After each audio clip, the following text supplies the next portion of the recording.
Sheesh, man. Riker Cesarik joining us right now. Is that how I say your last name?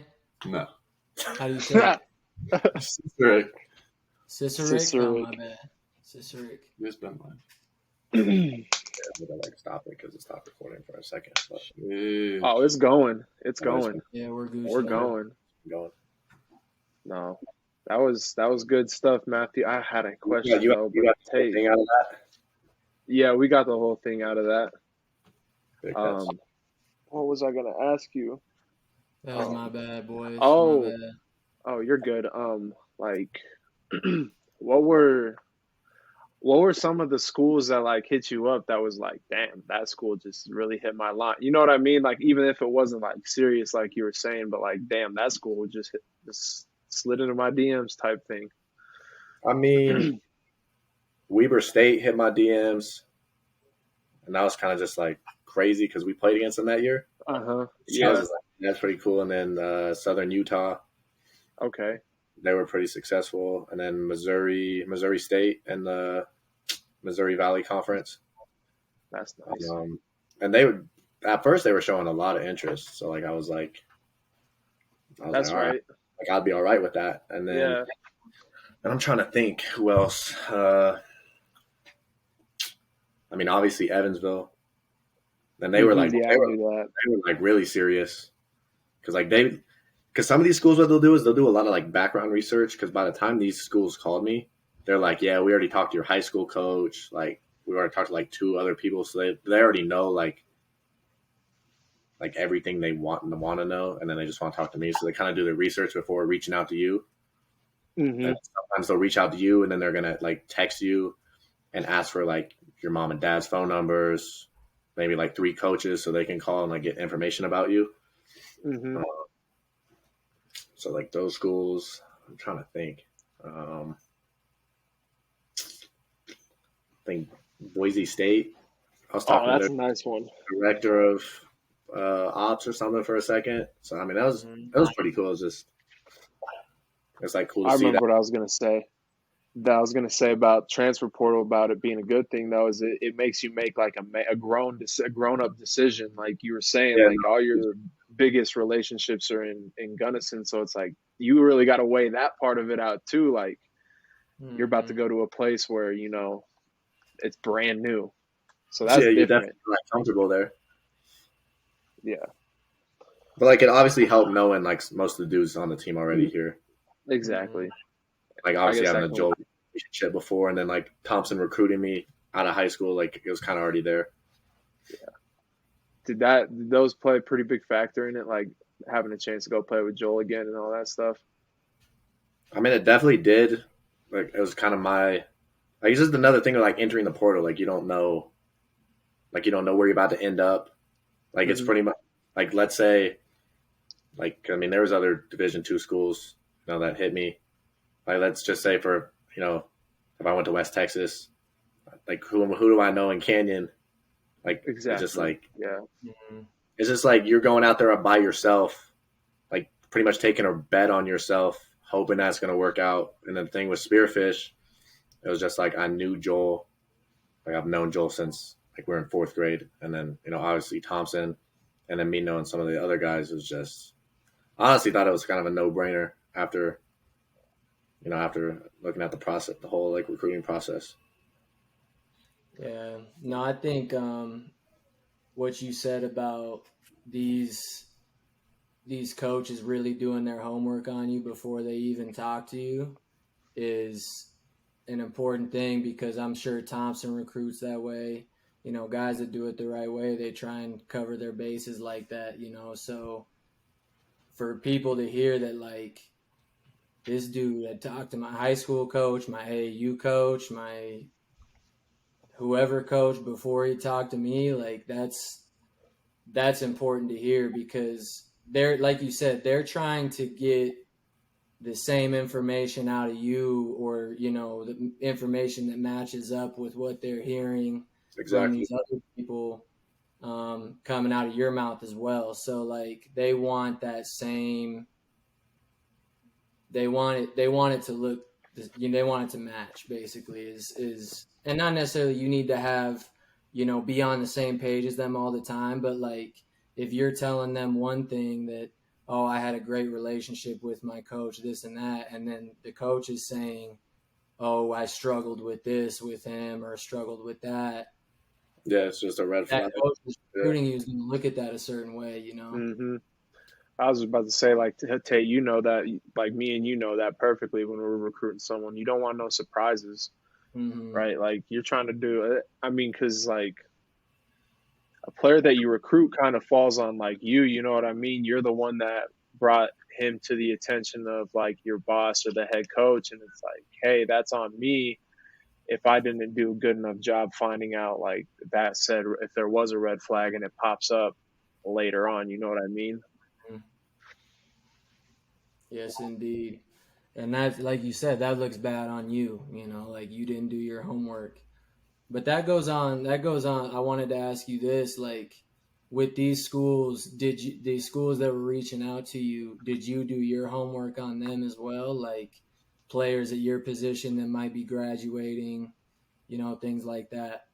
Yeah, I mean, for like the schools that I thought were like more interested than others, I'd definitely like check. Yeah. 'Cause you gotta like see who they're losing. Because like when you're in the portal, you're not trying to go somewhere where you're about to sit. So like fit's probably the biggest thing when transferring. So you like obviously you gotta do your homework. You gotta look at the campus. You gotta see if it's in a city you want to be in. Do your research on the coaches. Like I would read like every coach's bio just to kind of see like their background. I mean, honestly, that helped a little bit, but I mean, I think being on the phone asking them questions that maybe you don't want to hear, like as long as they're being honest with you, then that's like making your decision easier moving forward. Because they're straight up going to tell you. Because I mean, I went on a visit to North Dakota State after the Evansville thing happened, and they kind of just said, probably like 10 minutes a game type of guy. But like, that hurt hearing that, but like at the same time, it made it very clear, like kind of what decision I needed to make moving forward. So, yeah. Absolutely. Was that with Sather there? Was that with Paul Sather? No, that was. Where's he at? He's at North Dakota. Yeah, Sather's at UND. UND, and I think that's where Aldridge is right now too. Mm-hmm. Yeah, you're right. As an assistant. No, yeah, My that's bad where on he that. is. Sorry, Paul Sather. That's my fault. Oh man. So Riker, since you're here, how would you? We asked Matthew this, like, how was the turn? Like for you, it's back-to-back tournaments, right? So like, what was the difference between this Final Four run and then last year's Final Four run? Well, there's a ton of differences actually. Like last year, I think we went into the tournament winning like 7 games in a row. So we already had a little momentum. Like we won the regular season conference, and we won the conference tournament, just flowing, going right into the like NCAA tournament. And then like last year, I guess for me, like it was a sense of that we couldn't lose. And then when we got to the Final Four, like I don't think there was a single game that we thought like we were gonna lose. And then that Final Four game, it was just like weird vibes from like the start. Mm-hmm. Like the street round before, it was weird. And then honestly, like I mean, reflecting based off last year and this year's like run, it's like last year I feel like we could say like, yeah, we got beat by a better team. And then this year it's just like I feel like it's just more painful and like disappointing this year because obviously our goal was to win it all. And last year was like, wow, we made an amazing run. Like that was cool to watch. Like obviously, like yeah, it sucks that we lost in the Final Four, but like no one expected that from us, really. It's like we put our own program on a different map, which was really cool. And then this year it's just like didn't win our conference, didn't win the conference tournament, had to make our own momentum, starting like pretty much brand new that first game, and then. I feel like it was just experience that helped us get through it too. Because most of our guys were back from our Final Four team last year were back this year on the roster. Yeah. And then, honestly, like I had a sense that it's the same sense that we weren't going to lose this year either. And that Final Four game, it was just tough because like, I remember hearing it in your last podcast that they play a unique style and they want to speed you up and take shots, and they don't really care about defense and whatnot. And they think that like if you play their pace, that they're gonna be better throughout the whole game, score more points. Which I feel like, well, that's also the thing is last year when we played Nova, they're the same way. And I think last year, like, we stuck to, like, ourselves. Like, we didn't rush. Like, yeah, we took some shots in transition, but it wasn't, like, 3 shots in transition in a row that we missed. Mm-hmm. I feel like we were able to set up our offense more. And, I mean, credit to West Liberty because they are a good team. Like, they're a really good team. Really good offensively and whatnot. But I think that first half is just we played too much their style. Absolutely. I would agree. To answer this, I want to ask you guys this. Did you feel like you guys, like you mentioned, Riker, like last year, you guys were making a name for yourself, making that Final Four run, you know, or kind of putting your team on the map. Do you feel like you guys were the hunted this year? Or were you the hunter? Or like you were getting everybody's best shot because they knew you'd been there before? Or do you feel like since you didn't maybe go into the tournament with that momentum that you were trying to fight, that you maybe felt like the underdog? Well, let's start with, I mean, last year, I don't think we like really were trying to put like we're trying to be like, I don't know. There's just, I feel like after the fact that we then realized like, whoa, like we then appreciate what we just did. Right. Like, we really just put BH on the map. This year, definitely had people coming out with their best shot against us. Mm-hmm. I mean, there's certain guys that were playing out of their minds. We're hitting shots and they're not shooters, and they were hitting outside shots like four a game or whatever. So yeah, it was definitely we're getting best shots, and then like going into the playoffs, you know, 2-0 again, going into the tournament against Mines. It's gonna be a tough third game. Then you just gotta go back to your roots and sit down on defense, because that's at the end of the day, that's what really matters in that national tournament. Well, I mean, you can argue that with West Liberty and Nova in the finals, but I think that's just different. You guys, you know, like you guys don't play that same style, you know, so you guys banked on your defense to get you to the point you got to, and exactly. They banked on their offense, just outscoring people. And I think, go ahead.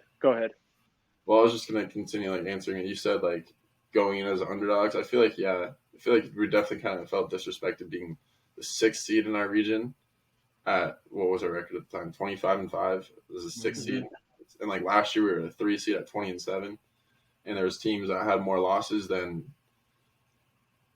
you know, all the RMAC schools that were ranked way above us. And so it was a little disrespectful, but we knew that, like, at the same time, we knew that, you know, it's the region of D2, where it's a whole lot different than Division 1 to even Division 3. So we knew it's like rankings didn't matter at that point. It was just playing basketball, and like we really didn't think too much of it. Mm-hmm. I was gonna say too, though, like real quick, like defensively, I think even though West Liberty and Nova they go and stuff, but at the end of the day, you guys still held West Liberty 13 points under their average. And I think, like you were saying, the first half, and like I said it last time too, the first half just kind of was a shock to you guys. Like, holy cow, these guys, you know what I mean? Like you don't see that all the time. But in the second half, like that last 12 minutes, like you guys proved that, like you guys could sit down and like just guard them and play with them, even though they had a different style. You know what I mean? I felt like you guys really just took over that last half. It was just like there was points where it was just like, damn, they can't miss. You know what I mean? Even though you guys would play great defense, or a ball, you would get the rebound and the ball would get knocked out of the hands, and then they'd get it and throw up a long 2 and make it. It's like, damn, can they just catch a break? You know what I mean? Like right out the backboard, man. Right. And it just, I think you guys just kind of ran out of time at that sense. If that run would have started maybe 4 minutes earlier in the second half, I think it'd have been a different picture. 100%. And I definitely think that, like, I lost my train of thought. Where'd it go? I think that's what like makes it more painful, is that we were right there. We came back. we came back and had a 1 possession game with 5 seconds left. So it's like, yeah, I wish I could say if we had more time, but I mean, in all reality, like it's credit to West Liberty, like that's their style. We played what they wanted, how they wanted to. And then there's if you have anything to say, go ahead and think. I mean, you pretty much covered it. I mean, there was just, bro, that like the press itself is just because we don't see that like at all during the year. Like you'll see like Metro run like a little press, like here and there, but it's just like that was the first time I've really been pressed like that, like ever. And it was just like it's just like crazy, like because we're watching on film and it's just like ridiculous. Like because you'll see on film like these other teams like wide open layups, and I'm just like they're really giving these like they do not care about it, but it's just like it was just like you said, we just went on our run a little too late. Because I mean, to be honest with you, the entire second half, I thought we were going to come back, and like we cut it to like 6 with like a minute left, I think. Mm-hmm. And I was just like, I think we could still pull this off, and then obviously it didn't turn out in our favor, but they're good at what they do though. So that was I know they had like 8, 9, like they're deep too, like their bench guys can get to it a little bit as well. So like they be subbing 5 in, 5 out too, so they got fresh bodies. And the thing that makes it tough for them is because I mean we only had I think we had 2 drivers on the scout, and then the rest of them were all like don't let him shoot or else it's going to go in type. I mean they're all I mean it's tough to guard. They're flying around on defense. Yeah, absolutely. And threat from the outside. I mean and then obviously you got Bryce Butler, who's an All-American this year. So I mean he's good. You put that around, it works. So and you could tell like the difference it made for them when he wasn't in the game, when he had the bloody nose. Like you could definitely tell. Riker, you were gonna say something. What were you gonna say? Yeah, I was just gonna add one more thing about the game. Because Bush, you were saying that like we held them to 13 points under their average or whatever. I mean, they averaged, 33 3-point attempts a game, whatever. And, like, they only took, I think, 20 against us. We hit 3 more threes. They forced 20 turnovers a game. We only had 12. So it's like we really played a pretty good game everywhere, like all around. But it was just the fact that we were shot 42% from the field. Mm-hmm. Free throws killed, too. Yeah, I mean, even there though, like they didn't shoot really good from the free throw line either. I mean, obviously, like we should have shot better from the free throws. Like that's something in our control. But exactly. At the same time, it's like when you compare all the the main stats, I guess it's like we pretty much beat them at what they wanted. What it really came down to was just the bunnies, like the points in the paint, the points like inside the 3-point, and that's where we didn't perform how we normally do or how we should have. Yeah, I can agree to that. That was a little different. I said that too. I was like, dang, I just felt like there was a bunch of easy ones that were just like they normally make those, but it's just not in the cards right now. You know what I mean? Like that's how basketball is, which is very frustrating sometimes. Yeah, and it sucks on that stage too. Yeah. So close. So what team? I want both you guys to answer this. Obviously, since West Liberty beat you, I would say that'd be my answer. But what team was your toughest matchup, or the team that was toughest for you guys to play? Because maybe it wasn't West Liberty. Maybe it was a team that you guys ended up getting the win against. I mean, I thought about it all day, and to be honest with you, toughest team. I mean, to be honest, I'd probably say, like, my opinion, I'm going to say Fort Lewis. Yeah. Just because I think they're very dangerous offensively. But, I mean, I feel like, you could even give it – Mines is a really solid team all around.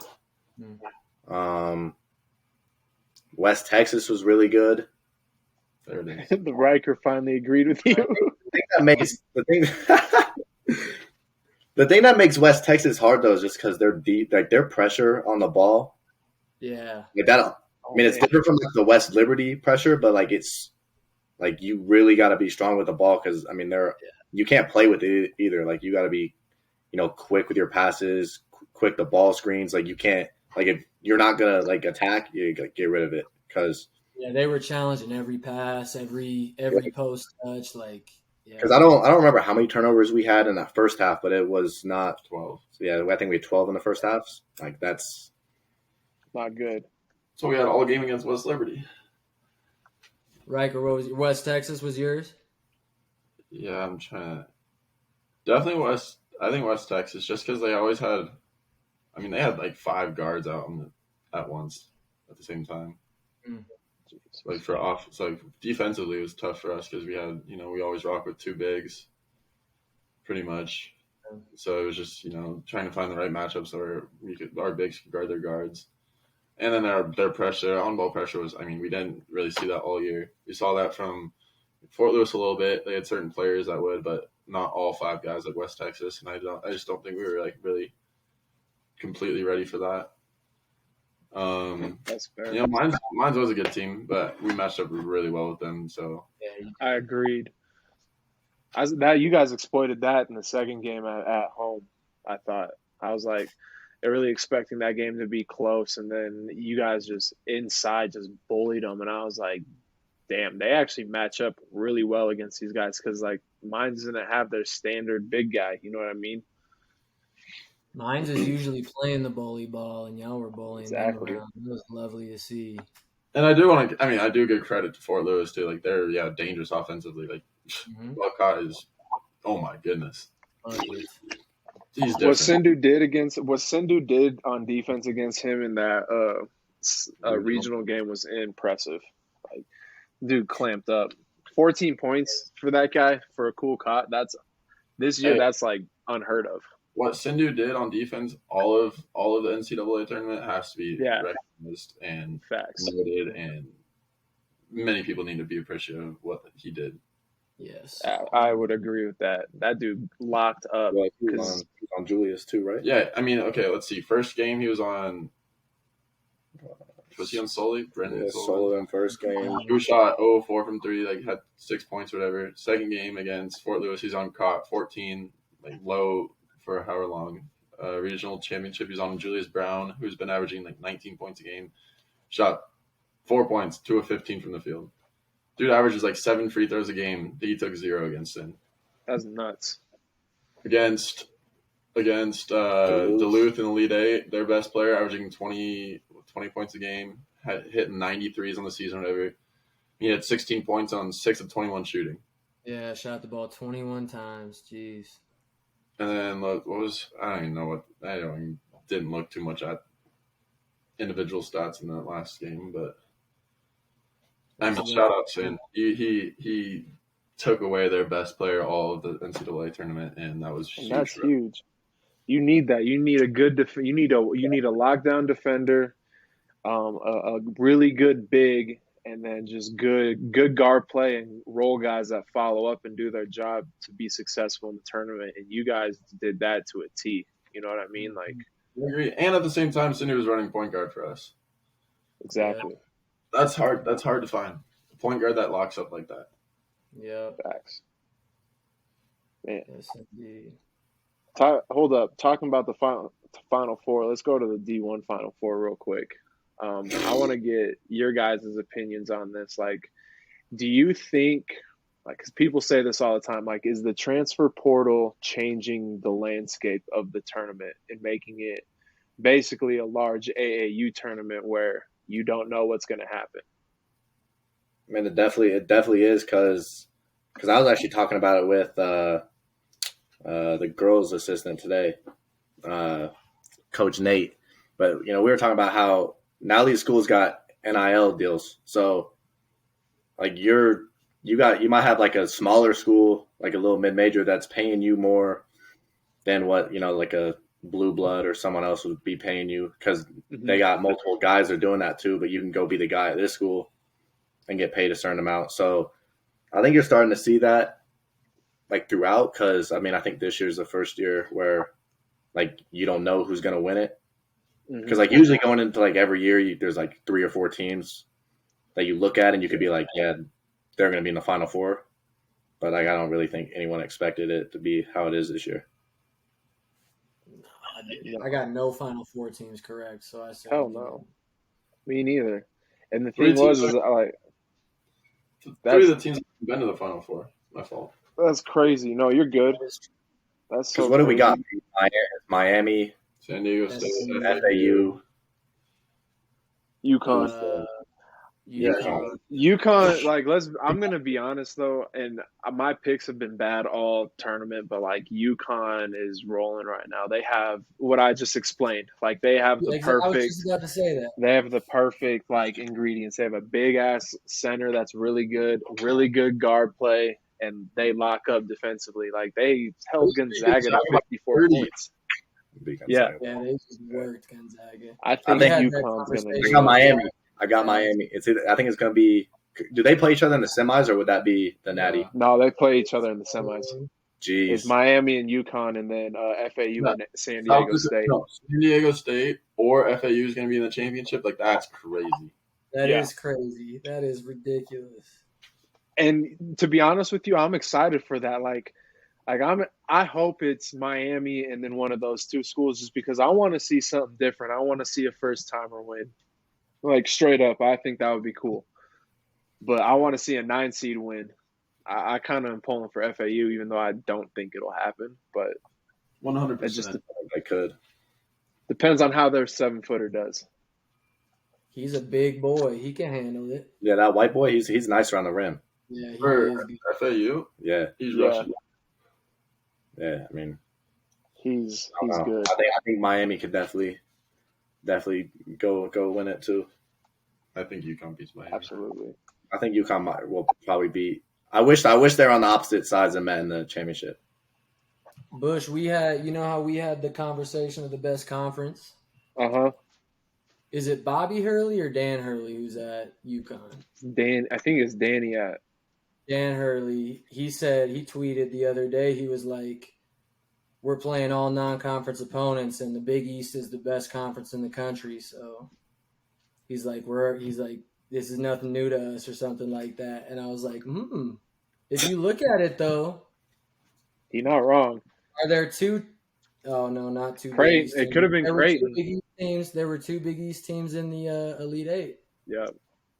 And 2 Big 12 teams as well. Yes. Who's the other Big 12 team? Kansas State and Kansas. No, Kansas lost in the second round. Lost early, actually. Oh, Texas. Who Kansas lose to again? Arkansas. Hammer's boys. Team. Yeah, that's disgusting. Arkansas played. They got bounced. Arkansas, UConn, bro. UConn has rolled everyone in this tournament by double digits. Like they're rolling teams. Arkansas didn't even look like a real team against UConn. I watched the second half, and obviously they had to pick up pressure a little bit, but UConn was just getting wide open layup after layup after layup, and I was like, Gonzaga looked the same way. It's like, God damn. That's what always happens to Gonzaga when they run into some dogs in the tournament. They just can't get past the Elite Eight. Hey, shout out Drew Timmy though. He's like one of the only pure post scorers in Division One. You guys think he's going to be good in the NBA? I never said that. I think he's going to have a great pro career overseas somewhere. I do but too. I agree. What's the difference? Hold up. What's the difference between him and Sabonis? Because it took Sabonis a couple years to get to where he is now. I think Sabonis is a lot more athletic. Okay, and he's a playmaker. He can make plays. He's a great passer like his pops. Hey, Timmy can pass that thing, too, out the post. But it is different when you got 7-footers on you every time. Yeah, Timmy's just a lot slower. And he'd be bullying more, but I don't think he's going to be able to, really bully. Is he going to bully Embiid? I just don't see it. No, he'd have to turn into a shooter. Timmy's as physical as he's going to get. He's never going to – I don't think he's ever going to become this big old monster. Domantas Sabonis has obviously grown into this low post presence, kind of like when he was a younger guy. But I think Timmy, he doesn't look like he has much room to fill out much more and get more athletic so he can hang with some of these dudes that are long and bouncy and just going to be able to beat him that way. I agree. Sheesh. Hey, Bush, man, what do you think about Love leaving? You know what's crazy? How that just went through my head. I was like, man, I wonder if they're gonna bring that up. I You think should you should be disgusted that Armando's coming back. You're crazy, bro. That guy is nice. He Nah, is stop. nice. Oh, man. Well, That man I is. appreciate y'all. I gotta go. All right, Riker. All right, Riker. Appreciate that. No, Baycott, man, come on. He's good. But the Caleb Love thing, like, I don't know. I'm like disappointed. Yeah, I bashed him a little bit this year. Like, I'm disappointed because I feel like the coaching staff didn't ever sit down with him and have that conversation of like, hey, we need you to do this in order for us to be great. I don't know. I just felt like there was no accountability in a sense, if that makes sense. But he had to go, man. That dude was getting trashed by the fan base. Like, it is what it is. Like, for his mental, he had to go. That's a smart move on his part. He didn't Realistically, have a bad year, though. I remember seeing his numbers. Like, he didn't have a terrible year, did he? I mean, not really. it's not the. It's not that. It's the shots that he took to get to that point, to get to those numbers. Oh, gotcha. You know, like he would be the guy that takes that pump fake, jab step, step back, quick release 3-pointer for no goddamn reason. Yeah. But it is what it is. It is what it is. They were sitting at home while everybody else was playing, so whatever. Y'all ended the same way Carolina is, sitting at home watching everyone else finish it up. So all right, man. That's how it that is. makes you feel better about it. Then it's okay. That makes me feel great about it. Oh man. All right. This is it. That's all I got. Mm-hmm. That. Ragsdale, we Matthew. appreciate you joining us. Yeah, no, Absolutely. I got to finally get on this thing. Yeah, we'll have to get you on again at some point, you know. I think we found it. I think I've been thinking about it. Our niche is to be strictly like a little bit Armac-y. So the more people we can get with the Armac, the better, because that's where our popularity obviously is going to start coming from more. Yeah, for sure.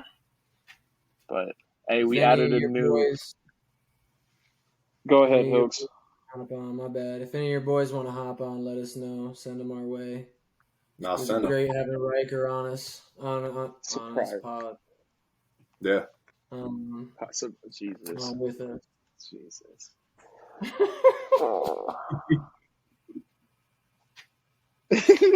Oh man. Anyway, Well, we have a new platform. We're on iHeartRadio now, Spotify, Apple Podcasts, and YouTube. Oh God, I think we might as well just end it with that one. We're done. All right.